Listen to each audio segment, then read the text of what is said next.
Okay, what? Okay.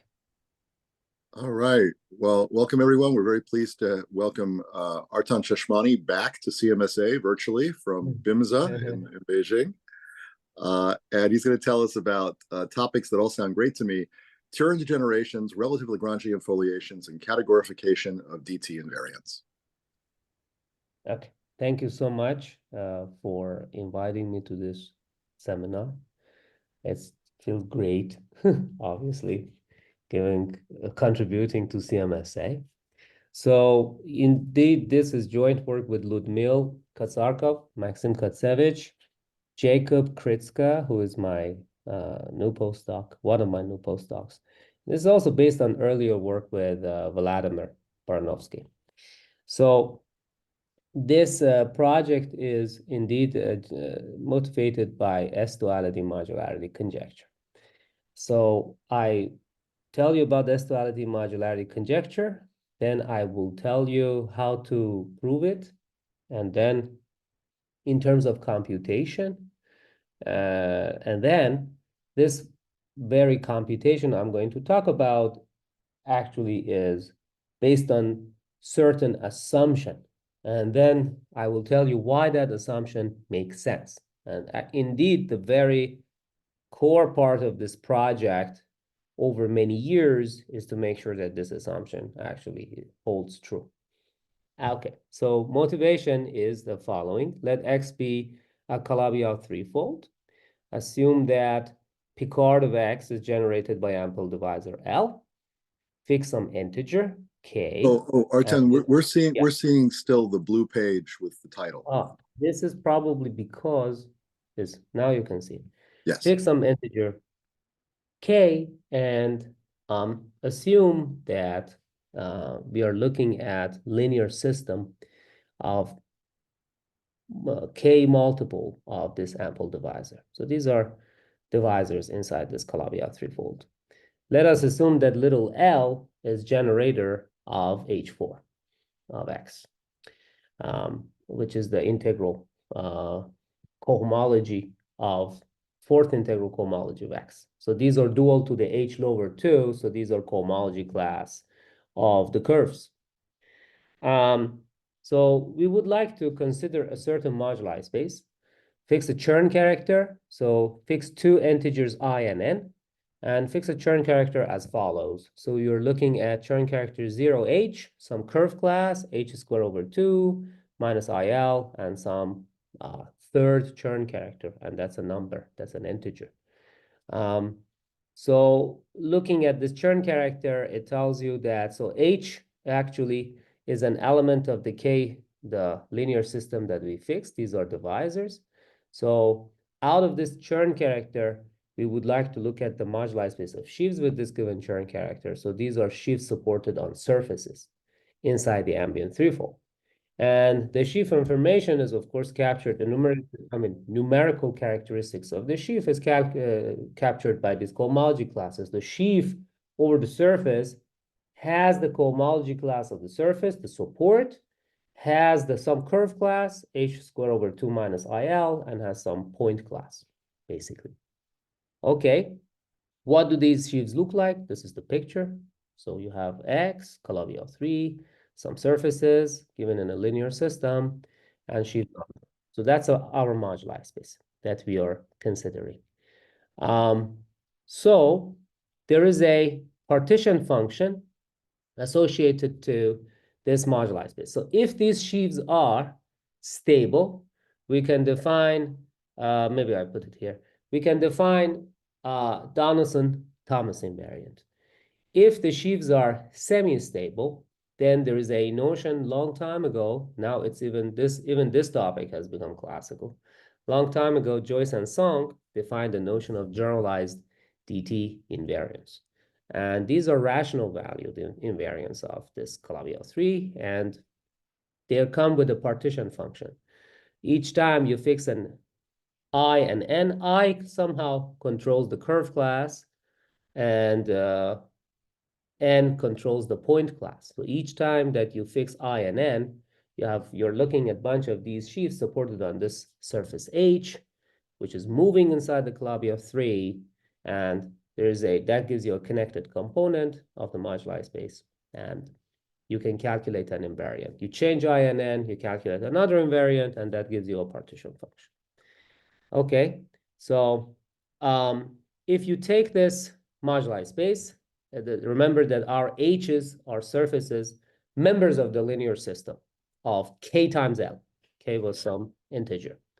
If you take this moduli space and tensor it with O plus or minus L, you will get isomorphic copies of the moduli space. The moduli space doesn't change. Certainly, the Hilbert polynomial of these sheaves doesn't change either. However, the partition function of these invariants changes in the sense that it gets shifted by a power of Q, in fact. So, in fact, there are I plus or minus KL cubed minus 1 many different partition functions. And this is periodic. Exactly after plus KL cubed or minus KL cubed, this partition function repeats itself. So because the moduli space is the same, but the partition functions differ from one another by shift by the power of Q, as a whole, we can construct a vector worth of partition functions associated to this moduli space. So this is this vector. Here it is. So you have KL cubed many choices, I running from 0 to KL cubed minus 1. You get copies of the partition function, but then each copy gets multiplied by some power of Q to some power AI, and these AIs can be calculated using this Grothendieck-Riemann rock. It basically tells you how the invariants change if you twist the moduli space by some line bundle. Okay, so the statement of S-duality modularity conjecture, originally stated by physicists Guyotto, Strom, and Jurien, is that this vector-valued function, this vector of infinite series, is a modular form with modular weight minus 3/2. Okay, so it means that each one of the infinite series is a modular form, scalar modular form, with modular weight minus 3/2. What does it mean being modular form? These are Q series, right? AI, Q to the I. The idea is that if you do a change of variable, instead of Q, write it as e to the 2 pi I tau, and tau being some point in the upper complex half plane, there is an action of SL2Z on the upper complex half plane, which is given by multiplication by 2 by 2 matrices, A, B, C, D, and it takes tau to the Mobius transformation of tau. So power of Q becomes 2e to the 2 pi I Mobius transformation of tau, A tau plus B, C tau plus C. Okay, so obviously this infinite series changes, and the idea is that if you apply this Mobius transformation, your infinite series repeats itself, but with some power of tau to the minus 3/2. And indeed, there is some power of complex conjugate of tau. So these are not exactly modular forms. These are mock modular forms. Okay, so that's the statement. Why is it useful? If the partition function of invariance has modular properties, having finitely many low-degree coefficients of that infinite series, you can calculate any number in that infinite series. So in general, calculations of these invariants is very difficult. Each invariant is a certain integral over the moduli space. But if you have modularity property, there is a recursive recipe that allows you to calculate all invariants from finitely many invariants, like Fibonacci sequence, like 1, 1, 2, 3, so on and so forth. Just with having the first two numbers, you can calculate anything with half a line of code. You can calculate any number in this sequence. Very similarly here, having finitely many of these first lower degree coefficients, you can calculate any coefficient in the series. Okay, so we want to prove this thing. The first time, see, this is the problem. These slides need to be now much bigger, but I cannot show you that. So maybe every now and then I do full mode. So this is the first time. my PDF is acting funny. Do you see that this PDF changed? No, Is it changed? no, it looks the same. But do you okay, but do you see there's something wrong with the fonts or not? Oh, yes, the fonts. Yeah, the fonts are messed up. Fonts are wrong. Yeah, okay. I don't know why this happened, but something is probably wrong. I don't know. There's something wrong with my PDF generator. I don't know what is wrong with it. Okay, the first time this problem was given to me was by Richard Thomas. And I can still show you this slide. It's okay. And maybe... okay, so it doesn't matter. I mean, this funny looking font is basically telling you where the paper can be found. We published it in an Allen. So we had exactly the original problem. We had divisor deforming inside ambient space. So let me tell you, these sheaves over their support can have higher rank. Like I told you that H, they have the Chern character. So let's see. Do you see that the slide is changing or not right now? Or No, is it? no, No. I don't see it changing. That's a big trouble. Okay, so maybe I show you here. So here it is. This is the Chern character. So H is chosen from here, K times a line bundle. Okay, that's a linear system. This means a surface inside the ambient threefold. Now, this surface could be a hyperplane section of the threefold or some thicker surface, like a surface of degree 2, something like that. If H is hyperplane section itself, line bundle is, let's say, O of 1, and K is equal to 1, and I pick an element of this linear system, that means that this H that I'm talking about here would be the hyperplane section of the threefold. Saying that I have a sheaf whose first Chern character is H means that you're looking at this surface hyperplane with a sheaf of rank 1 on that surface. It's almost like a line bundle, but it's not. It's a sheaf of torsion-free sheaf of rank 1. But if I pick H thicker and thicker, I might get sheaves of rank 1 on that surface, right? Even if the rank of the sheaf is 1, the cohomology class of the surface actually sees the thickness of the surface. So for instance, you could have a surface which is a fattening of the original surface, like a degree 2 surface, given by a divisor O of 2. Then that's worth 2 times hyperplane section. So if I put 2H in here, then I have the ambiguity. Is it a sheaf of rank 1 over 2 times the hyperplane section? Or is a rank 2 sheaf over 1 times the hyperplane section? See? So the original conjecture of S-duality modularity conjecture is actually telling you that this sheaf could be higher rank over the surface. In order to solve it, the easiest problem to do is to first, honest to God, look at sheaves of rank 1 over hyperplane sections. Then allow yourself to either thicken the surface by changing the divisor or increase the rank of the sheaf.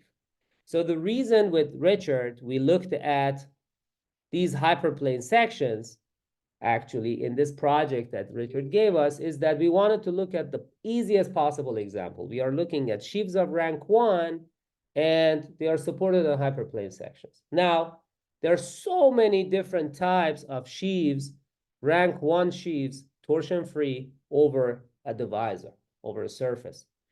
O of the surface, for instance, is one of them. Ideal sheaves are one of them. Line bundles are also one of them. They are rank 1. They're supported on hyperplane section. The easiest problem we could think of was indeed ideal sheaves. If I take this surface, hyperplane section, this cartoonish picture that I have drawn in here, and I look at some configuration of curves and points lying on them, then I can look at the ideal sheaf of this system of curves and point on that surface. That defines for me an ideal sheaf with respect to the surface. Ideal sheaf is torsion-free rank 1. So in some sense, we were looking at counting of ideal sheaves of curves and points lying scheme theoretically on a divisor. which itself deforms in a linear system in the ambient Calabi-Yau threefold. Okay, so that's the problem we were looking at. So in some sense, this count of ideal sheaves is the same as count of curves and points lying on the surface, moving inside some ambient threefold. Okay, because this is very restricted, because we are not counting all the sheaves, certainly not the higher rank ones, and not even all the rank one sheaves, just the ideal sheaves, we calculated many of these invariants. If you see it, the picture is very small. You need to really zoom in. But if look at this partition function, we calculated infinitely many of these invariants, but we didn't calculate many remaining invariants because our sheaves are very restricted. Okay. And in fact, these filled boxes, which represent the invariants we could calculate, told us that counting of these kind of curves is related to the certain known invariants, which were known as MNOP invariants, the Malik, Nekrasov, Okunkov, and Panter-Pand. Okay, so that's the first problem. Because we couldn't calculate all the sheaves, we couldn't prove modularity either, basically. Okay, so if I look at ideal sheaves of one-dimensional subschemes of a hyperplane section of threefold, then for each fixed surface, I'm looking at the Hilbert scheme. So this moduli space that we considered is a relative Hilbert scheme. The surface is moving in a linear system. For each fixed surface, you have a Hilbert scheme. For the whole, you have a relative Hilbert scheme over this linear system. Okay, so this is the picture. So you have curves over the surface, and indeed you can calculate these invariants. Now to prove S-duality modularity conjecture, okay, as I said, step 0 was computing the easiest thing we could compute, rank 1 sheaves, counting ideal sheaves on the surface. Next step is contribution of all rank 1 sheaves, not just ideal sheaves, all rank 1 sheaves, things like line bundles, O, anything like that, still over the hyperplane section. Because again, if I make the hyperplane section thicker, the Chern character will become modified. Let's say it becomes 2 times the hyperplane section or what, and we cannot identify what kind of sheaf that is. Is it a rank 1 sheaf over the thick surface, or is it a rank 2 sheaf over the hyperplane section? So that problem can be solved if I know how to go from lower rank to higher rank, even over the hyperplane section. So the strategy of proof is that keep the hyperplane section, assume that it's ample, okay? Count all possible rank 1 sheaves on it, see whether you can get modularity, prove modularity of S-duality conjecture, and then find the way of going from rank 1 to higher rank still over the hyperplane section, and that will cover the whole conjecture. This going from rank 1 to higher rank indeed was outcome of this fantastic work of Soheila Feizbakhsh and Richard in 2020. So they developed a wall crossing technology that allows you to go from rank 1 to higher rank. Rank 1 meaning sheaf is supported over the surface. You have it rank 1. Now you want to increase the rank and calculate invariance of higher rank sheaves from rank 1 sheaves. They didn't prove modularity, but they developed the wall crossing technology. So if you can prove modularity for rank 1 sheaves, which is a step 1, then using their technology, you can obtain proof of modularity conjecture in full generality. Okay, so the topic of my talk today is indeed a step 1, proving modularity conjecture for all rank 1 sheaves. That's basically what we want to do. Okay, all right. So again, all my fonts are messed up. I don't understand why is this happening. Okay, let me see something. Can I actually quit PDF and reopen it, and maybe my fonts come back? Is it okay with you? Sure. Yeah, you can try. All right. Okay. So maybe I stop this sharing. Meanwhile, if any question, please ask.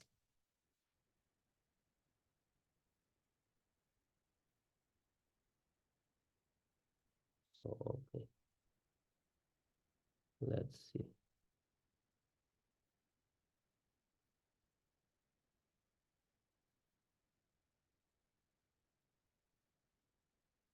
What is going on?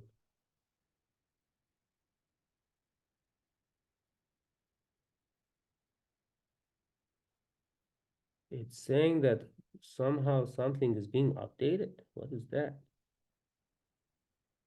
Okay, let me open it with another PDF reader.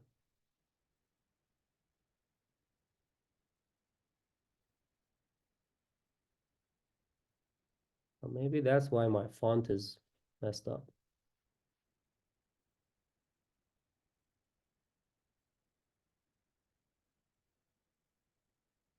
Okay, give me a second. No, it's unfortunately, it's not okay. Okay, okay, fine, no problem. Nevertheless, fine. Let me just share this again.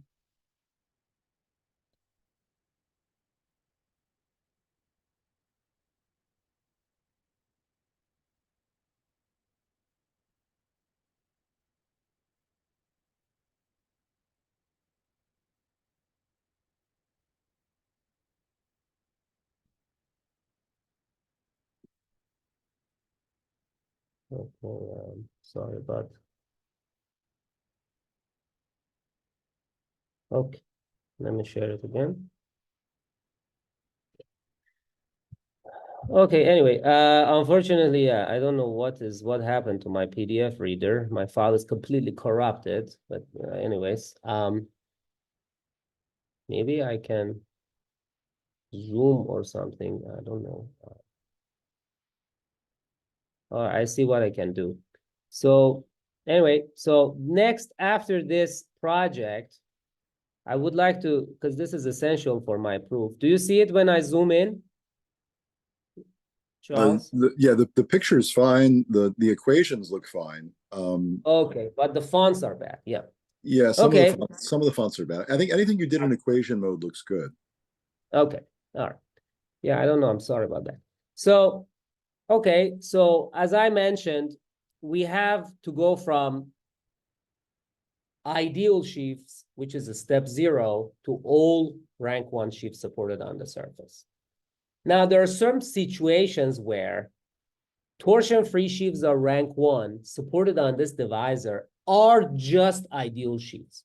And that's a situation where the surface is not deforming too much in the ambient threefold.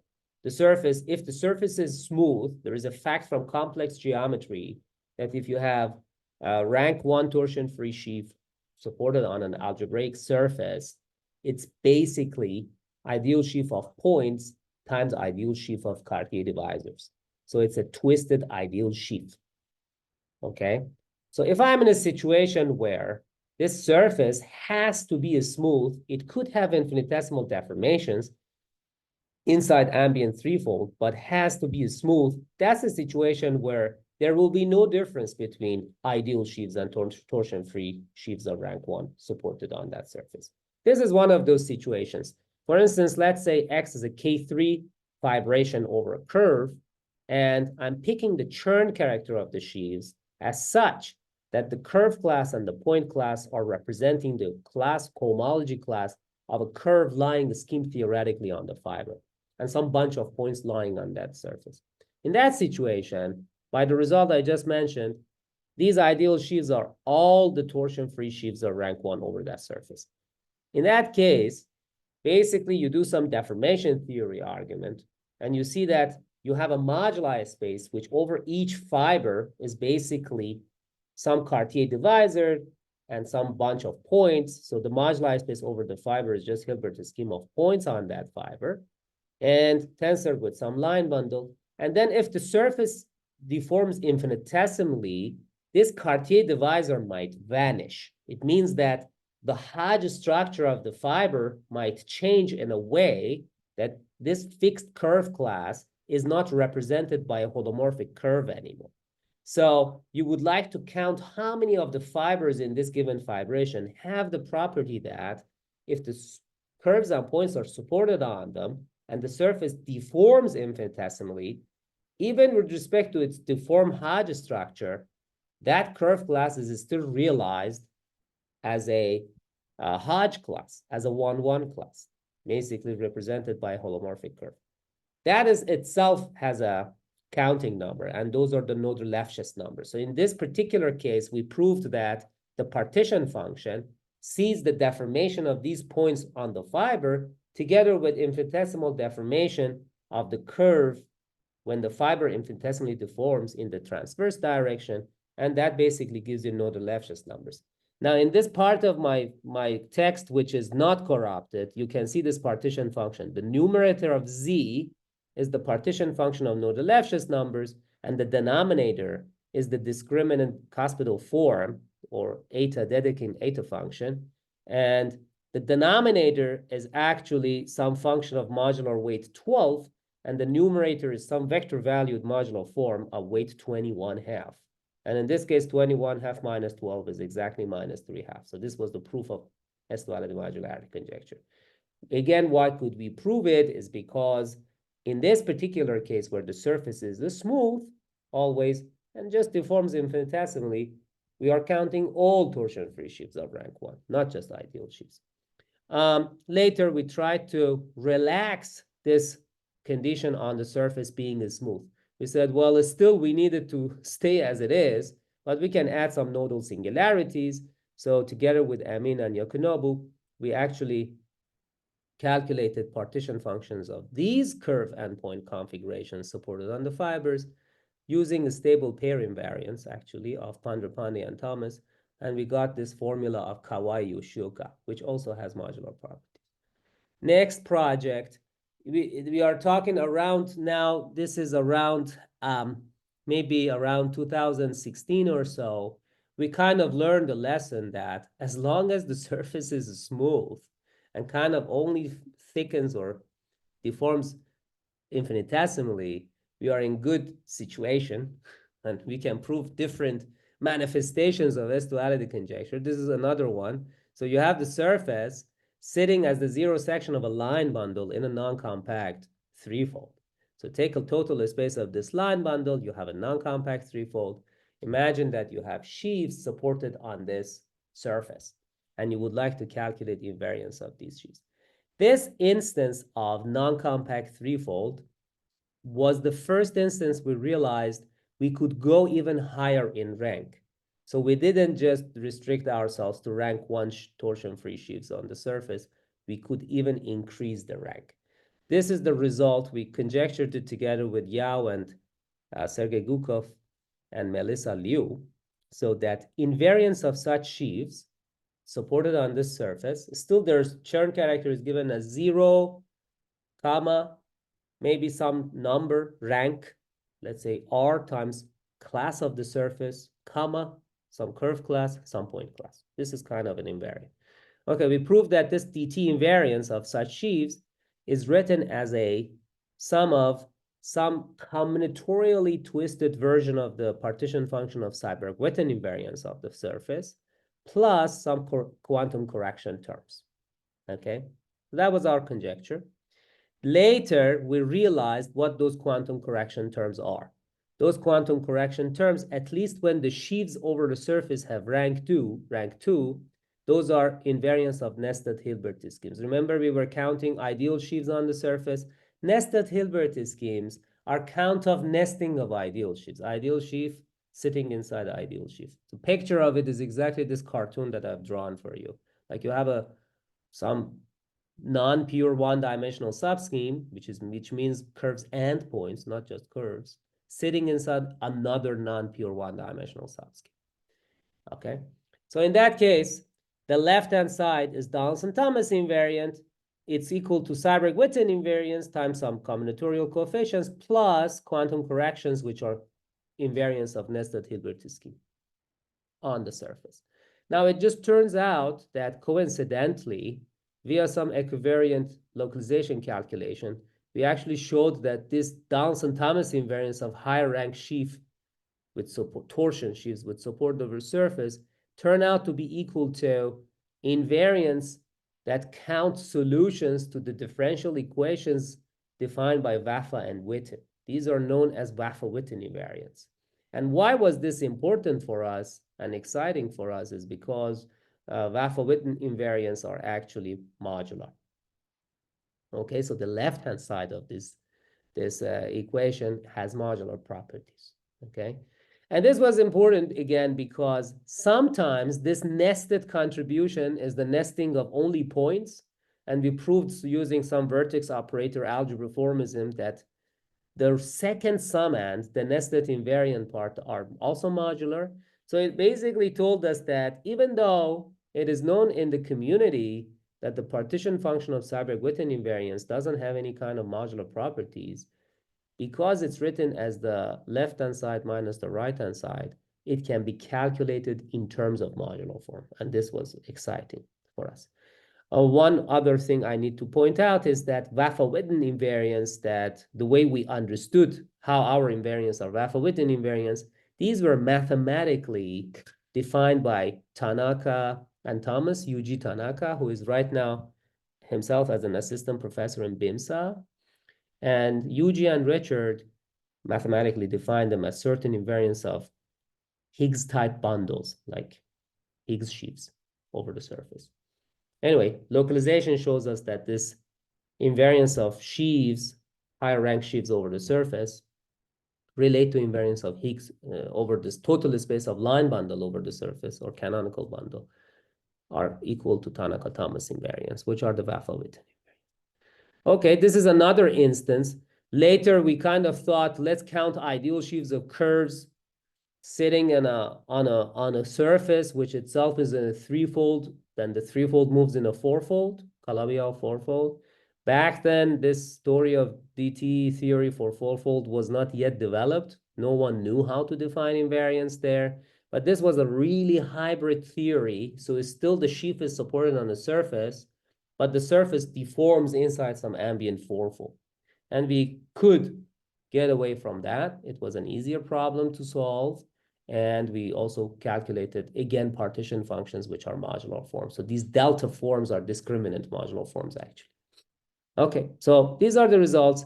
Now, today, I would like to talk about my work with Ludmil and Maxim, and that's my postdoc, Jacob and Vladimir, about the proof of the original problem of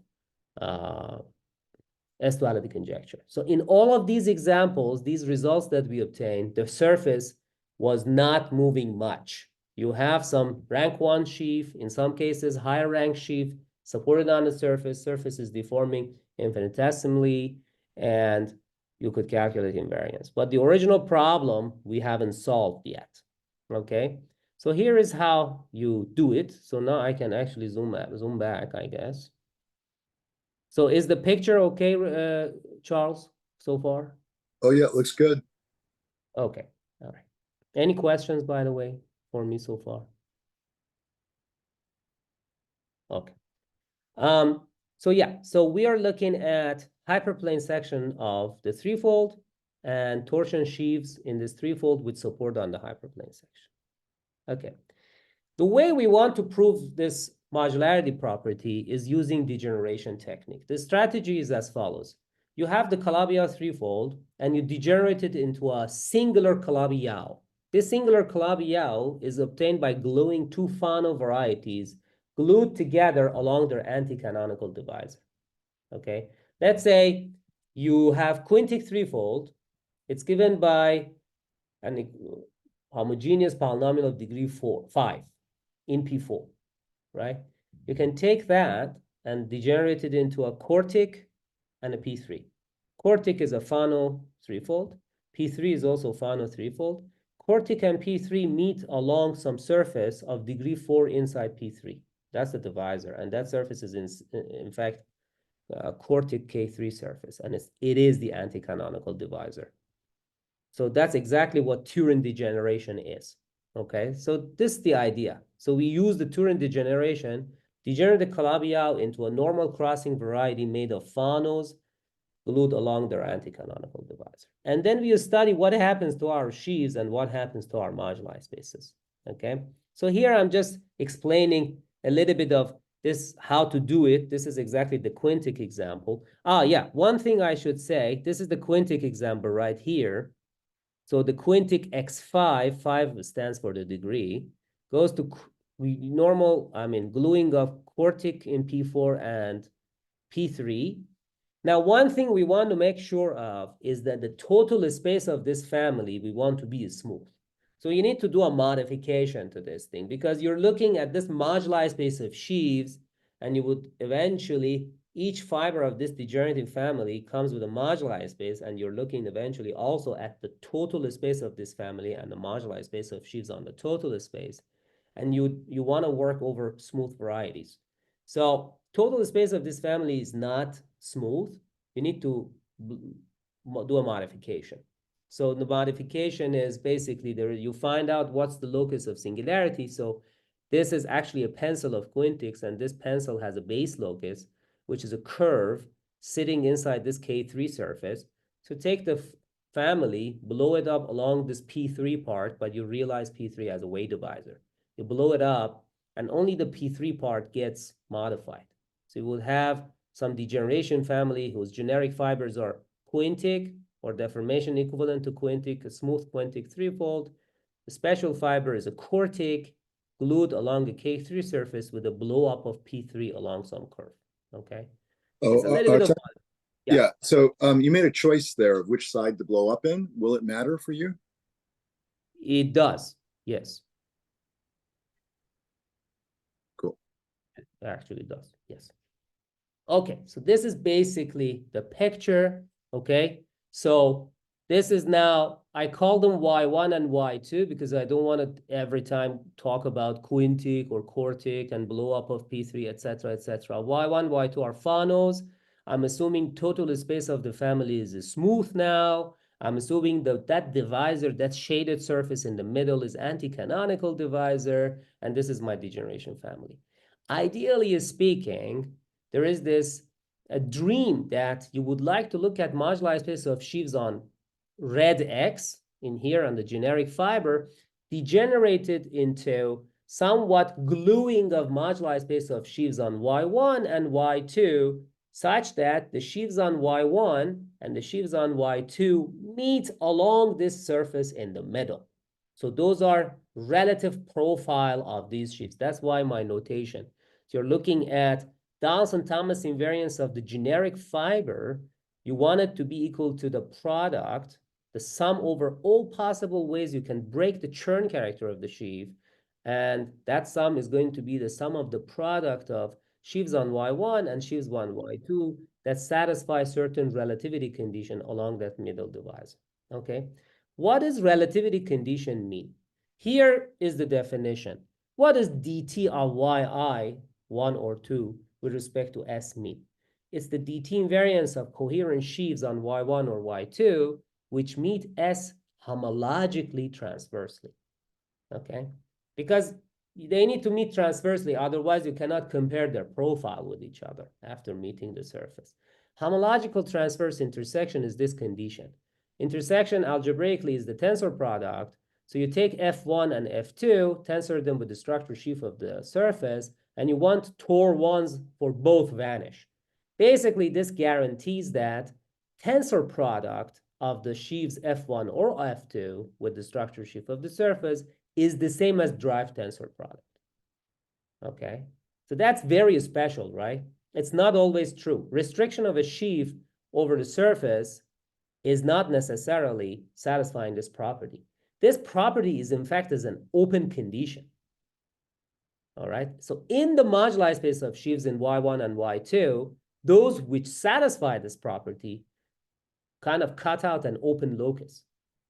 Okay, and you somehow need to compactify this locus, because if you want to define Donaldson-Thomas invariance over that locus, you cannot integrate anything. You cannot do intersection theory unless you compactify it. And that's the big issue, okay? In Gromov-Witten theory, degeneration technique of Jun Lee took care of this compactification by the bubbling of the variety, etc., which I might talk about today. But for sheaf in general, for sheaf moduli spaces in general, we don't have a compactification of the relative sheaf moduli spaces. Only if sheaves are ideal sheaves, or let's say PT stable pairs, you can compactify. Our sheaves are none of these things. They are not ideal sheaves. They are supported on divisors. They are torsion. Okay, so these are open loci. All So, right. Artan, should I think of your Turing degeneration then as being kind of a B model side of the story? Yes, it is a B model side. Okay, great. So then by DHT, the A model side of the story will be K3 fibered by the mirror of the central K3 you're getting. Exactly. Okay. That's okay. Right. It relates to this paper of yours with Pulin. Yeah. Yeah. Okay. Yeah. Well, more deeply, it relates to the whole DHT machinery. Exactly. But yeah. Yeah. All right. So this, when I said I'm doing a computation first, I show you proof of modularity, and then I make sense of it, is right here. As I said, not all of sheaves are transverse. The ones which are transverse do look like this. On the generic fiber, you have surface with sheaves supported on divisor on that surface. H is the hyperplane section. X has broken into Y1 and Y2. Hyperplane section, red H, also breaks into H1 and H2. H1 is hyperplane section of the Fano. Okay, here, honestly, actually, I'm assuming I'm still looking at this quintic and quartic and blow up of P3. So, okay, no problem. So H1 is hyperplane section of quartic threefold. H2 is the hyperplane section of a blow up of P3 at some curve, okay?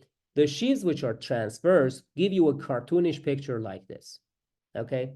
The idea is, first I show you that if I assume that these moduli spaces are just sheaves which are transversely meeting S, then I get a partition function with modular properties out of that. Then I need to convince you that this assumption of sheaves meeting this surface transversely is okay. All right, so that's how I'm going to prove this thing. So I assume first generic picture transversality, and then I show why transversality makes sense. Okay, so let's discuss this a little bit. So, all right, if the sheaves F1 and F2 are transverse, after restricting them by restriction maps R1 and R2 to the surface, I will get a curve, right? That curve is the intersection of hyperplane sections on each side with a quartic K3, right? It's the hyperplane section of quartic K3 surface is a curve of genus 3. And if the sheaves are transverse, literally their restriction to the surface is the same as their derived restriction. So you will get some restriction of the sheaf over that curve. That's basically what you will get.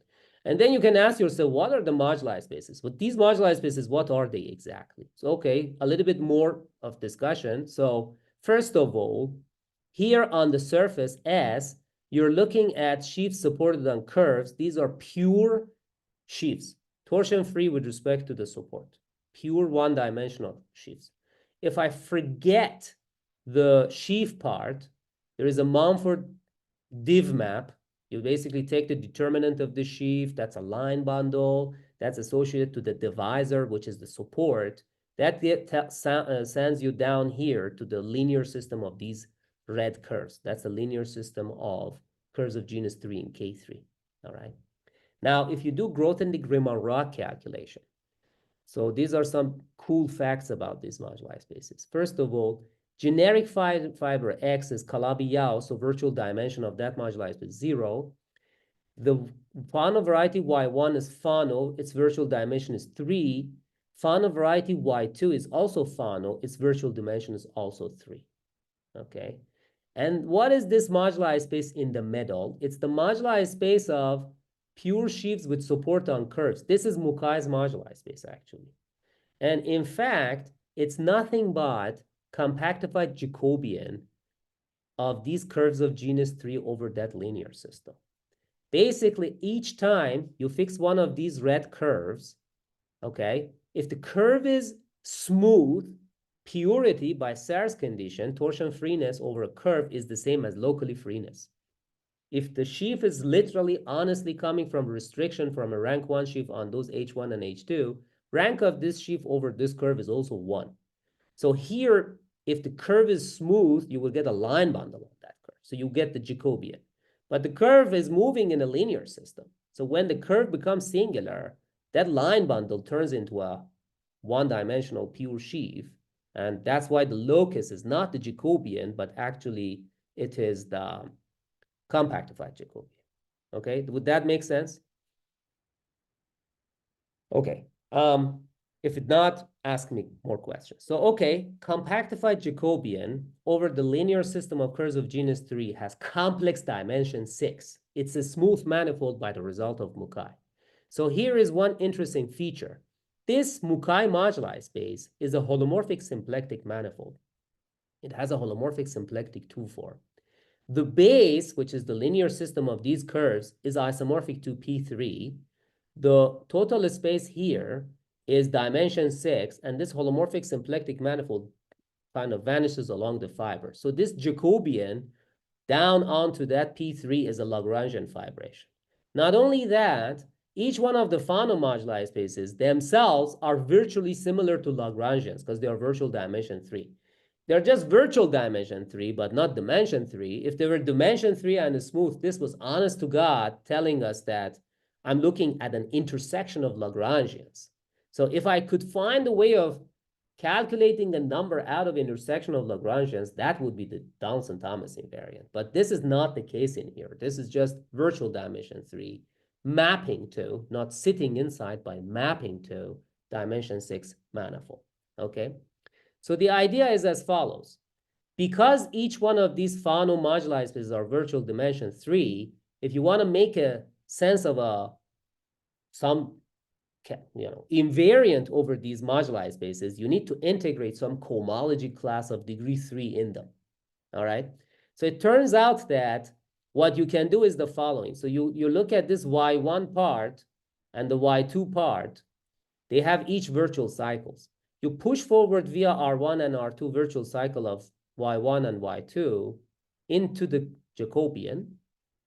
Push forward of these things are homology classes sitting in degree 3 homology of the compactified Jacobian. Inside the middle homology of Jacobian, you dualize one and intersect it with the other. So you do intersection theory, intersection of push forward of the virtual class of the moduli space coming from Y1 side and the virtual class of the moduli space coming from Y2 side. You dualize one, you intersect. That's it. That's basically what you do.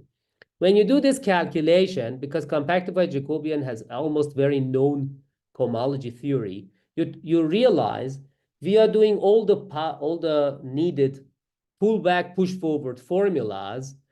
That calculation of the intersection of the two virtual cycles will turn out to be as follows. It turns out it will be equal to a product of two numbers. On the Y1 side, it would be the pullback of a point class coming from P3 all the way to the Y1 side. And on Y2 side, also the same. Now, does it make sense or not? If I take a point in the P3, that's codimension 3. It's a point class. And that's basically pull it back all the way up to Y1. That's a degree 3 class. And then virtual class of Y1 is also degree 3, but in homology. The other one is in cohomology. It makes sense. I get a number. And I would do the same thing if I pull back this point class to Y2. So it basically tells me that the Donaldson-Thomas invariant is the product of two integrals, 1 over Y1 and 1 over Y2 of the pullback of this point class. Okay? This is basically it. Okay? This is by localization and pullback push forward formula. Okay, so let me show you what happens if I pull back a point class to the Y1 side. Here is what happens. I want you to read this picture from bottom to top. So let's say I pick a point in the base P3. That gives me a choice of a fixed curve of genus 3 in that linear system. That curve of genus 3 is the one I have drawn here inside the surface, that red curve. So if I want to say, what is the fiber of the Jacobian over that point? That's all sheaves with the drawn as blue color, which are supported on that fixed curve. Okay, that's a locus inside the compactified Jacobian. And if I want to know what is the fiber of the Y1 moduli space over that, that's all of the sheaves on the Y1 side supported on hyperplane sections of quartic threefold, which pass through that fixed curve, because otherwise they cannot restrict to that blue sheaf. So the pullback of this point point class all the way to Y1 is the contribution of a pencil of hyperplane sections of quartic that pass through this fixed curve of genus 3. Okay. And by the way, hyperplane sections of quartic threefold are themselves K3 surfaces. So the story is that I have something like a book, like a pencil of K3 surfaces meeting the remaining K3 divisor in the middle at this curve of genus 3, and there are sheaves supported on it. And this integral on the Y1 side is the contribution of this pencil. Okay. All right. So that's basically it. And on the Y2 side, almost the same thing, except on the Y2 side, the variety is different. The variety after calculation, we did that, right? So on the left side, we have a quartic threefold. On the right side, we have blown up of P3. If I do the same thing, if I look at the fiber of Y2 moduli space over that point in P3, I will not get a pencil of hyperplane sections of P3. I will get a hyperplane section. That's it. Just one. Okay. Which is P2. Okay. So I'm looking at all sheaves of rank 1 with support on P2. However, because in the very original construction, I took this P3 and I blew it up along that curve. This is the question Charles asked.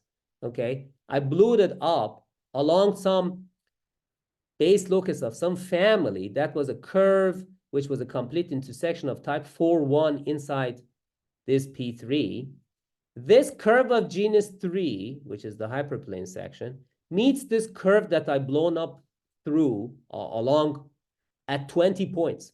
So the support of my sheaves on the P3 side will be blow up of P2 at 20 points, basically. Okay, anyway, on the left side, DT invariants are contribution of a pencil of K3 surfaces. On the right side, it's a moduli space of torsion-free sheaves of rank 1 on a smooth surface, which is blow up of P2 at 20 points. Again, by the result I mentioned to you, if I have a smooth surface, torsion-free sheaf on a smooth surface is an ideal sheaf. Therefore, on the right side, I will just get a relative version of ideal sheaves of points on this blown up P2 relative to that curve. Again, it means that somehow you need to define a notion of what it means an ideal sheaf having transverse intersection with that curve, which we get. In this case, ideal sheaf is a configuration of points. So if what does it mean? Points meeting a curve transversely, it means they shouldn't be intersecting at all. So basically, on the right-hand side, you're looking at as if you toss out some points on that red surface, and these points should not meet that curve down there. Okay, so that's a relative Hilbert scheme of points. So, okay, so if I wrote the original for this generic transverse intersection case, the original dt partition functions, generic fiber, which is dt of x, becomes the product of dt of the pencil, contribution of the pencil, which I don't know yet what to do with, times the dt of this relative Hilbert scheme of points. This dt of relative Hilbert scheme of points by my result with Amin Gholampour in 2016 itself has modulo 4. Okay? So remember, original goal is, I have written it here in blue, I want to show that the partition function of the quintic threefold, which is the left-hand side, is modular. So if I show somehow that this pencil has a modular partition function, I'm done. Okay? Because the other multiple, the other one, coming from relative Hilbert scheme, has modular properties. Okay? So how do I show that? Here is heuristically what happens. You have a pencil of K3 surfaces with sheaves supported on that pencil. If you blow up base locus of that pencil, which is exactly that curve of genus 3, what happens? You will get a K3 fibration, right? If you blow up that curve, every point of that curve would be replaced by a P1 fiber. So you will somehow accordionically expand this book as if you're expanding it like an accordion. You will get a K3 fibration. Your problem changes to moduli space of sheaves with supports on the K3 surfaces in a K3 fiber threefold. And we proved that it has a modular partition function. We are done. So the only problem is to show that this relative DT invariance somehow is related to invariance of blow-up of this pencil at the base locus of the pencil, which is exactly that curve of genus 3, okay? So that's what we do. So how do we do it? Let me show you a picture, okay? Here it is, what we do. What we do is a certain trick, geometric trick. We basically take the quartic threefold and degenerate it into a normal cone of the divisor, this divisor S, okay? So this is this curve, this red curve is this red curve, okay? So this red curve is this curve of genus 3. My pencil goes through that curve of genus 3. I have removed the pencil, deleted it. So this is that curve. What do? I take the quartic, degenerate it to the normal cone of the surface S, okay? What happens is that you will get some kind of a cylinder. After degeneration, you will get a new threefold, which is the projectivization of normal bundle of this surface inside quartic threefold. This bubble is something like, it's a cylinder, it's a P1 fibration over that surface. It attaches to the Y1 through its infinity section. And the locus, when you blow up that curve, will proper transform to the 0 section. So this curve will be transformed to here, 0 section, okay? Now what we do is we can blow up this family exactly at this curve. As you can see, when I do this degeneration to the normal cone, this curve, this red curve is everywhere. On all the generic fibers, you see the red curves sitting inside that S, except over the special fiber, the red curves moves to the end of the picture on the 0 section of that P1 bundle over the divisor. If I blow up this whole family along the limit of this curve, so as I look at, it's like a cartoonish thing. You can track where the red curves go. That has a closure in the total space of this family. You blow up the family along the limit of this red curve as t goes to 0. What happens is that every fiber, which is a quartic threefold with the divisor S with a curve on it, will be blown up at that curve. So every generic fiber becomes a K3 fibration. And what happens to the special fiber? The special fiber, the Y1 part doesn't change because the curve is not there. Only the bubble, which I called N1 or whatever, normal cone, only the normal cone will be blown up at that curve, okay? So this is what happens. So here is exactly what happens. If I now write partition function for DT theory, I will have partition function of the generic fiber, which is a K3 fibration, equal to partition function of Y1 relative to S times partition function of the normal cone relative to S, okay? The point, though, is that now the generic fibers are all modular. And this Y1 relative to S is exactly what I had originally. Remember, this is Y1 relative to S. I wanted to relate it to some modular forms, right? So now it is related to modular form, okay? So this is it.